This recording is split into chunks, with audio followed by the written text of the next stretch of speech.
এখন আবার আরও একটা নতুন দেশের নাম উঠে আসছে। এরকমটা সোশ্যাল মিডিয়া ঘাঁটলে দেখতে পাওয়া যাচ্ছে তাণ্ডব সিনেমার শুটিং নাকি শ্রীলঙ্কায় হলেও হতে পারে। বন্ধুরা, আমরা এটা জানতে পারছিলাম যে তাণ্ডব টিম থাইল্যান্ডে যাবে।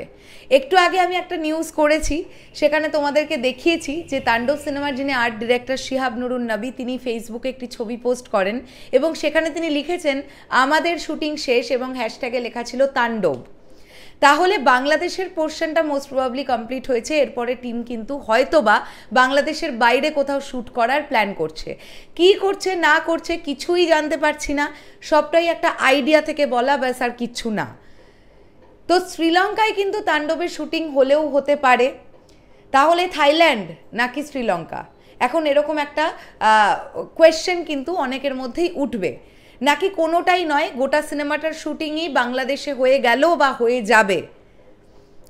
এখানেও একটা ব্যাপার আছে কিন্তু, কেননা তাণ্ডব টিম একটা অন্যভাবে তারা ব্যাপারটাকে ছক করেছিল, মানে সাজিয়েছিল, প্ল্যানটা করেছিল অন্যভাবে। যেহেতু এই যুদ্ধ পরিস্থিতি একটা তৈরি হলো ভারত এবং পাকিস্তানের মধ্যে, তাই ভারতে এসে শুটিং করাটা বোধহয় তাণ্ডব টিমের পক্ষে একটু টাফ হয়ে গেল। হয়তোবা তাণ্ডব সিনেমার শুটিং আর ভারতে হবার সম্ভাবনা নেই। কারণ একটা জিনিস আমাদের মাথায় রাখতে হবে, কুরবানি ঈদ আসতে কিন্তু আর 1 মাসও বাকি নেই। কুরবানি ঈদ আসতে বাকি আছে আর 25-26 দিন মতন। তো এই 25-26 দিনের মধ্যে এখনও ছবির শুটিং বাকি থাকলে তারপরে ছবির পোস্ট প্রোডাকশন থাকে। কিছুই না থাকলেও ডাবিং পোর্শন তো বাকি থাকেই। যদি আমি ধরেই নিলাম যে শুটিং হতে হতে ছবি এডিটিং প্যানেলে চেপে গেছে, কালার গ্রেডিংয়ের কাজও শুরু হয়ে গেছে, সেগুলোও যদি হতে থাকে, তাহলেও ডাবিং একটা বড় রকমের কিন্তু মানে প্রচণ্ড বড় একটা কাজ, একটা সিনেমার ডাবিং, এতজন আর্টিস্ট তারা ডাবিং করবেন ইত্যাদি ইত্যাদি, পুরো ব্যাপারটা থাকে। তো তার সঙ্গে সঙ্গে আছে প্রমোশন। তো সব দিয়ে তাণ্ডব টিমের কাছে এই যে সময়টা বেরিয়ে যাচ্ছে, মানে আপকামিং 2-3 দিনের মধ্যে যদি তারা ডিসাইড করে থাকে যে তারা বাংলাদেশের বাইরে অন্য কোনো দেশে শ্যুট করবে, তাহলে আগামী 3-4 দিনের মধ্যেই তাদের যেতে হবে। আর যে পোর্শনটা বাকি আছে ওটা করে নিয়ে তাড়াতাড়ি ব্যাক করতে হবে। এইটা একটা বড় ব্যাপার। আরও একটা বড় ব্যাপারও থাকছে, সেটা হচ্ছে তোমরা খুব ভালোভাবেই হয়তো বা জানো যে তুফানের সময় তুফানের পোস্ট প্রোডাকশনের কাজ কিন্তু হয়েছিল কলকাতায়। তোমাদের মনে আছে কিনা জানি না।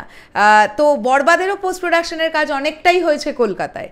তাণ্ডব টিমও কি পোস্ট প্রোডাকশনের কাজ করবে ভেবেছে কলকাতায়? যদি সেটাই হয়, সেক্ষেত্রে এরকম একটা পরিস্থিতিতে, যদিও জানতে পারা যাচ্ছে যুদ্ধ স্থগিত হচ্ছে, আমরা চাই সবটা খুব তাড়াতাড়ি মিটে যাক, এইরকম একটা সিচুয়েশনে তাণ্ডব টিম কলকাতায় এসে ছবিটা এডিট করা, এই ব্যাপারটাও কতখানি পসিবল, এটাও একটা ব্যাপার। মানে অনেকগুলো ব্যাপার কিন্তু থাকছে, কিন্তু আমরা সকলে ভীষণ আশাবাদী যে তাণ্ডব খুব ভালো হবে।